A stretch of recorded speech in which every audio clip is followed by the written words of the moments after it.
Guys, welcome dito sa aking video dahil sa mayroon na naman akong ginawa na libro. So yung client namin ay nagpagawa na naman ng books niya. So sabay pinagawa yung dalawang books, yung green saka yung blue, yung tinatawag kong Aklat ng Propesiya, pero ang tawag nila doon ay Glow Books. Okay? So ngayon, ang tawag ko doon ay Aklat ng Propesiya.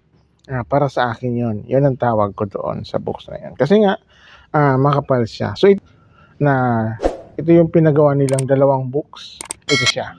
So guys, yung aking gagawin na libro. So kakatapos ko lang nito sa pag-laminate saka sa pag-scoring nitong dalawang cover. So hindi ko na siya binidyohan kasi nga madalas din itong paggawa.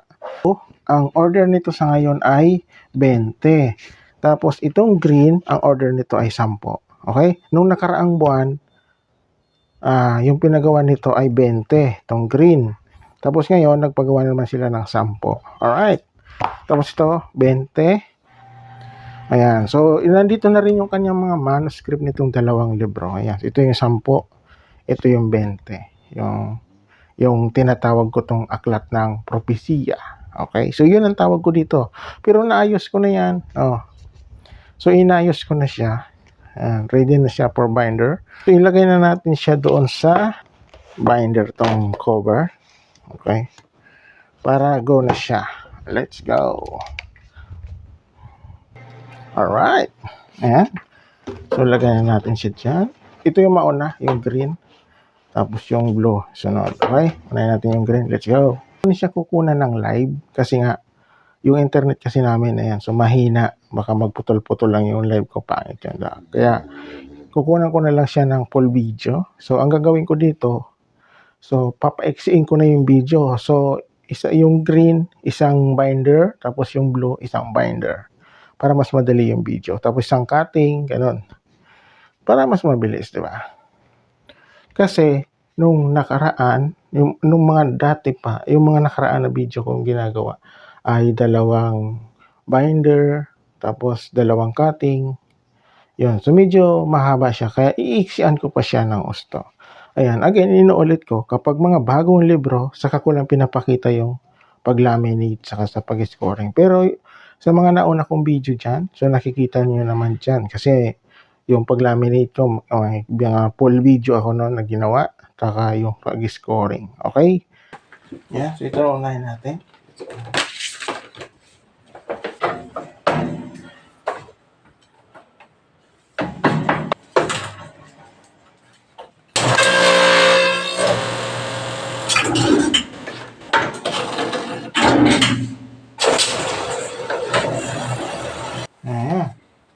Okay na yan.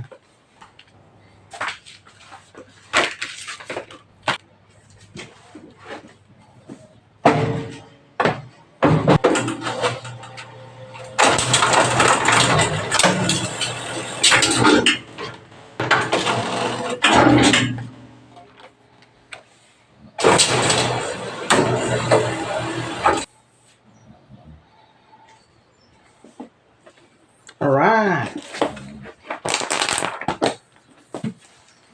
Ayan. So, ito na guys yung libro. So, kakatapos ko lang dito sa binder nitong, ito na yung, yung glow books. Tapos, ito yung green.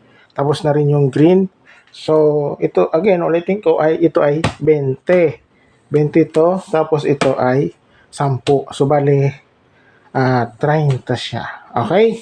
Let's go. So, ngayon, ang gagawin ko dito, so, ikakat ko na siya. Unahin ko na muna itong green. Unahin natin to. Ito muna yung unahin ko, yung green na ikat. Okay? Isang cut lang nitong green, tapos isang cut ng blue. Para maiksi lang yung ating video. 8x10. Parehas lang. Basta lahat ng box nila, isang size na lang.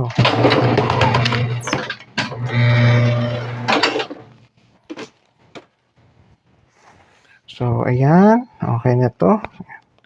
Isang cut lang. Yung green. Tama na yan. Tapos, yung blue na. Ating sunod. Yung blue, dalawa lang lagi. Kasi makapal. Sobrang kapal. Yung Aklat ng Propesiya. Yan ang tawag ko dyan. Aklat ng Propesiya. pero ang tawag nila dito ay glow book. Ako naman, tinatawag ko siyang aklat ng propesiya. Alright.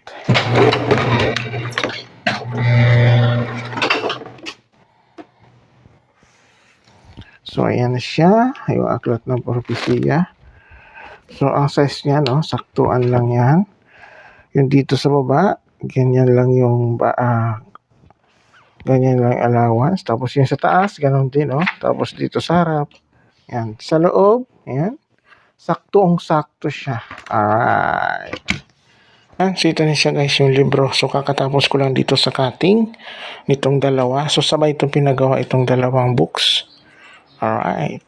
So, ngayon, ang gagawin ko dito, so, babalutin ko na siya ngayon. Kasi nga, ngayong gabi, kaya ginawa ko na siya na madali. Yan. So, ayan na siya. So, basta ngayong hapon, kukunin itong dalawang libro. Let's go.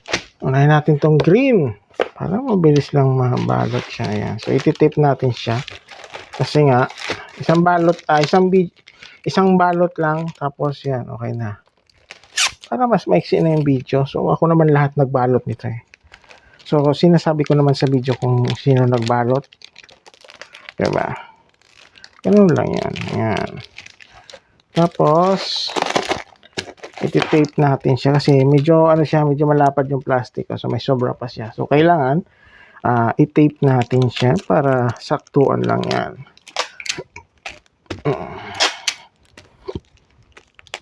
Ayun. O, diba? So, yun siya. Tapos, next. Ito pa rin. Yan. Yung blue naman. Ay, yung yung aklat ng propesiya. Kapal siya kasi. Parang katulad siya na ng Bible. Mayroon kasi kami, katulad dito nung ganito kakapal yon yung Bible niya. Ayan. Tapos na. Balutin. Ayan. So, ito na guys yung libro. So, kakatapos ko lang siyang balutin isa-isa. Ayan. So, ito na yung 20. Ayan. So, baliktaran na siya. 5. Tapos 5 yan. 10. 15. 20. Tapos, ito man. Ayan o. Baliktaran na rin. 5. 1, 2, 3, 4, 5. Tapos, 5 naman itong dito sa kabila na baliktad. Okay? So, 10 yan. Tapos, ito yung 20, 30 lahat. Okay? So, ayun siya guys. Kakatapos ko lang. Alright. So, ang gagawin ko dyan yan ay tatalian ko na siya. Ayan. So, ito na siya guys yung libro. Kakatapos ko lang siyang balutin sa kaitali. So, natalian ko na siya. Ito yung 10 na pina-order. Yung green. Tapos yung tinatawag kong aklat ng propesiya. So, ito yung 20. Ayan o. 5, 5, 5, 5. So, ayan. So, bawat isang tali ito ay 10. Ito 10. 10, 10. So, bali 30 siya. Let's go. So, dito ko na guys tatapusin itong video. Kasi nga, hindi ko na siya mabibidyohan kapag kinuha ito mamayang gabi. Kasi doon sa gate ay walang ilaw kasi doon. So, medyo madilim talaga doon. Jehovah Jireh, Shalom, Nay Efata.